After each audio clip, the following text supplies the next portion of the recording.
ओ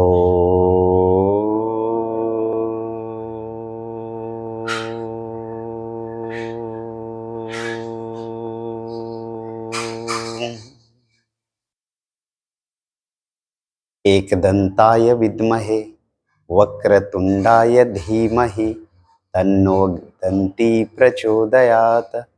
ओम श्री गणेशाय नमः। ओम श्री सरस्वती नमः। ओम श्री गुरुभ्यो नमः।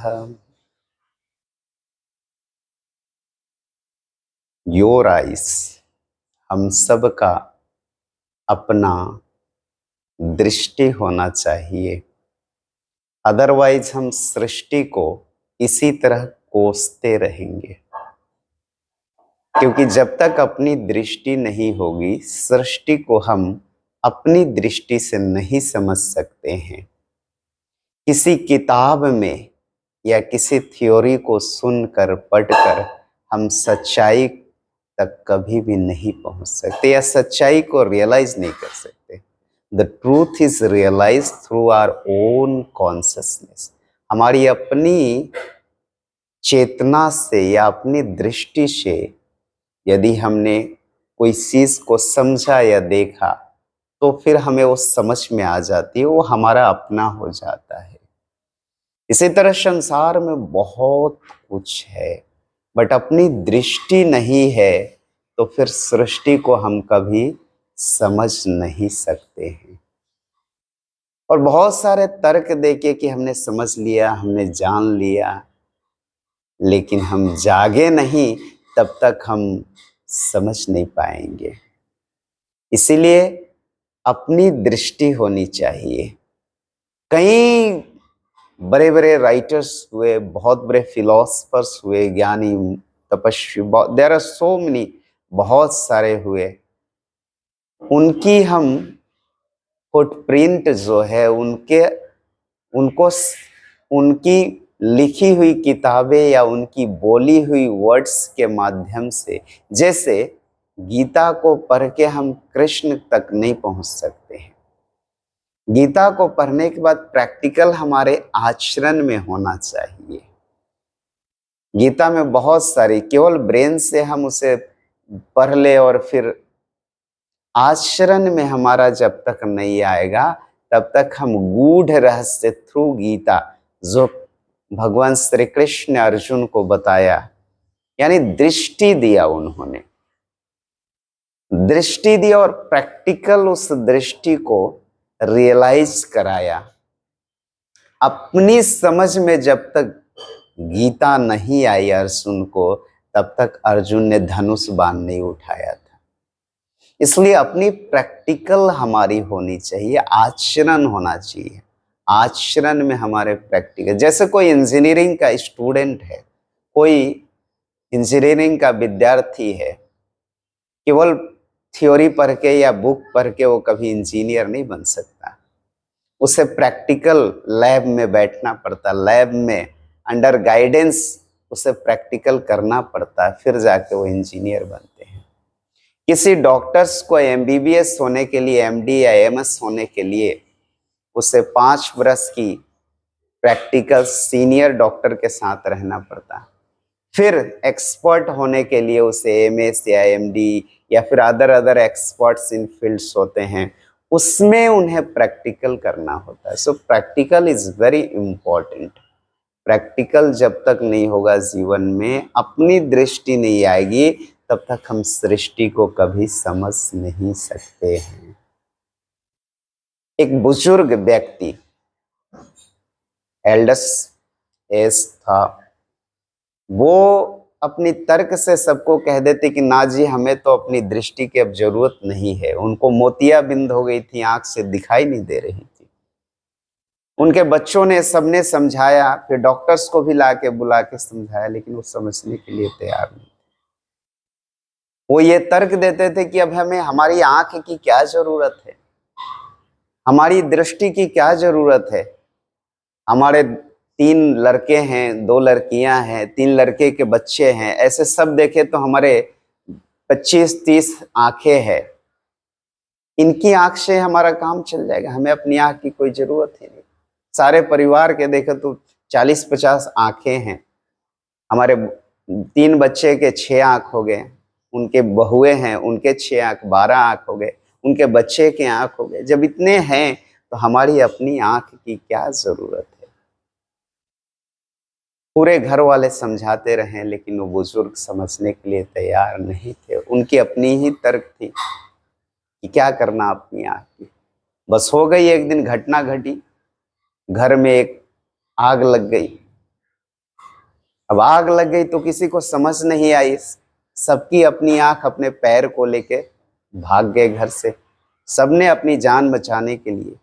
यानी सभी ने अपनी आंख, आंख क्या करेगा, पहले पैर को, बॉडी को सेंस के थ्रू, नर्व सिस्टम के थ्रू अपने भागेगा, पहले जान बचाने के लिए, बॉडी सिक्योर होने के लिए।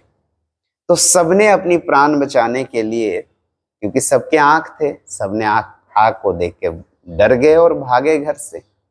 वो बुजुर्ग जिनकी आंख नहीं थी वो भाग नहीं पाए, क्योंकि वहां जब कोई भयानक घटना होती है तो किसे दिखती है कि कौन क्या है, सबको अपनी जान की परवाह होती है।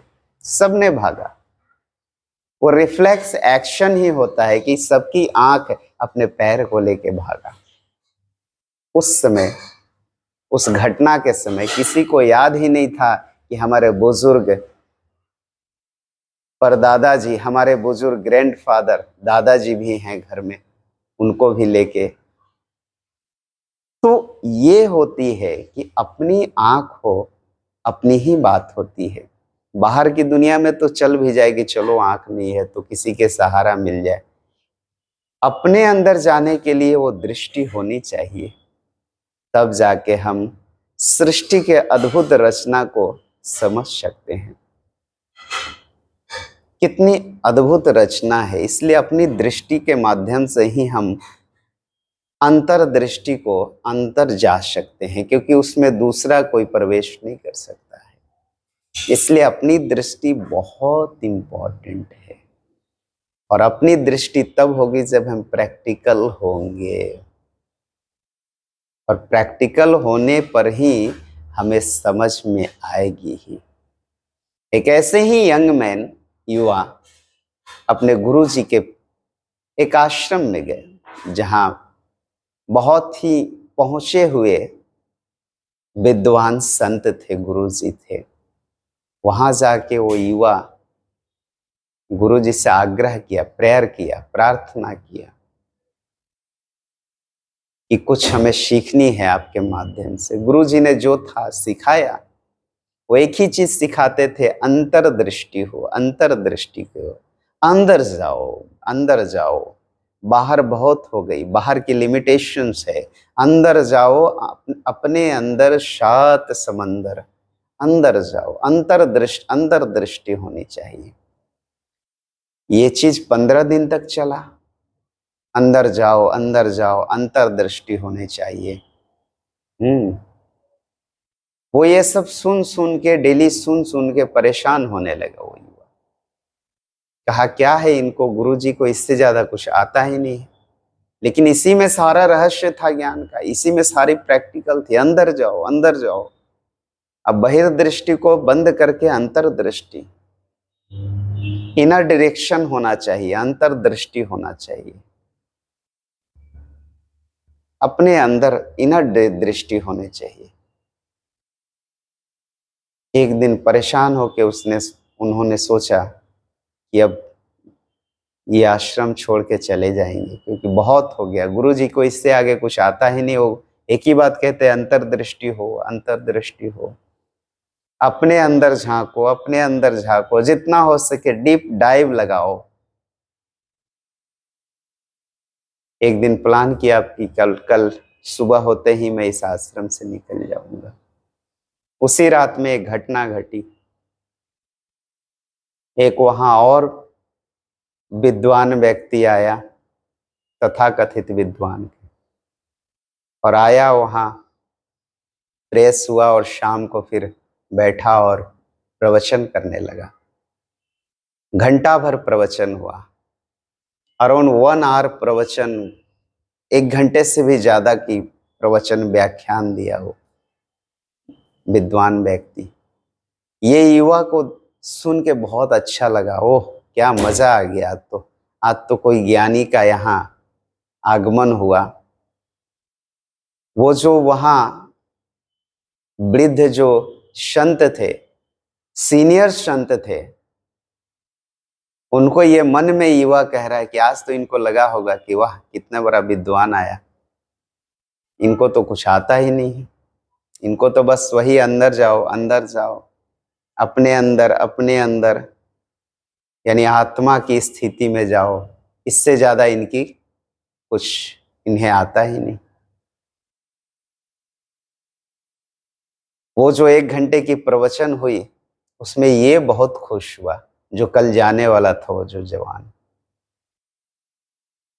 फिर वो जो विद्वान व्यक्ति जिन्होंने प्रवचन किया, उन्होंने वो सीनियर संत से पूछा, महाराज जी कैसा लगा मेरा प्रवचन? महाराज जी ने कहा, मैंने तो सुना ही नहीं, आपने तो कुछ बोला ही नहीं, आपने कुछ बोला ही नहीं। वो विद्वान बहुत गुस्सा हो गया, हमने 1 घंटा प्रवचन किया, 1 घंटा हमने लेक्चर किया और आप कह रहे हैं कि हमने बोला ही नहीं।